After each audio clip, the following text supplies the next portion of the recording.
Hello, I am Kemp Garcia. I'm here to help you get the most out of your new LineFinder, the LF2000 and LF2200. If you do have an older version of the LF2000 or the LF2100, the basic operation is the same.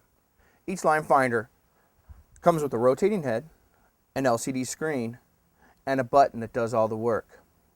If you do need technical assistance, you can find Prototek's phone number on the back of the head, along with the serial number.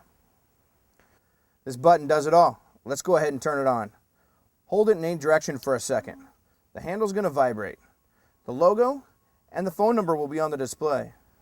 Your LineFinder does a quick self-test at this point to check in with the circuit boards. You get the board names of G, L, B, and A, and the version of software on each. This is useful for any troubleshooting.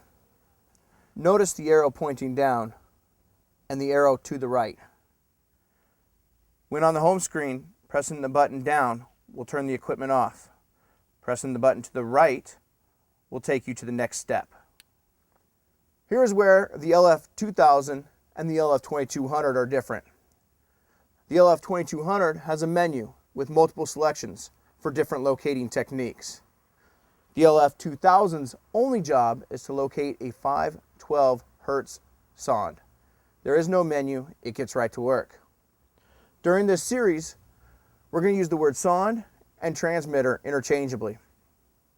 If you do have a sewer camera with a built-in transmitter, both the LF2000 and LF2200 would be able to locate that transmitter. We're going to look at the LF2200 menu first, then the locating steps for both will be the same. Here is the LF2200 menu. There are lots of functions on this menu. We'll go into each one of these functions in more detail later. To highlight a function, you would scroll up and down using the button. This is the sonde symbol. There are 3 preset frequencies: 512 Hz, 16 Hz, and 8 kHz. This is the line symbol. This is for utility locating. There are 4 preset frequencies for utility locating. This zap symbol is for passively locating underground power, which is set at 60 Hz for the United States. Now these next 4 are really cool. They all say custom. 2 have the sonde symbol, and 2 have the line symbol. These can be set up to locate any frequency sonde or transmitter box you might have, made by any other company.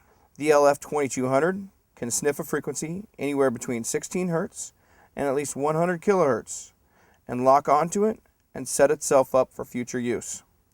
We'll talk a lot more about this later. These last 2 functions control the behavior of the LF2200. This is the audio symbol. For those that do not want to hear the sound, you could hit the button to the right. This is the symbol showing that the audio is off. To turn the audio back on, you would hit the button to the right. This next and last function is measure of units when reading depth. Here you'd be reading depth in feet and inches. By pressing the button to the right, you would now be reading in meters. And let's not forget this, the battery symbol. When it's all dark like this, the batteries are at full power.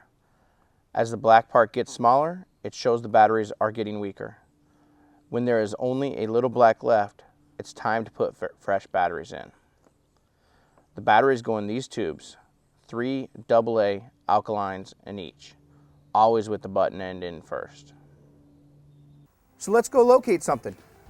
Let's start off with the basics and move on to some challenging stuff a little bit later.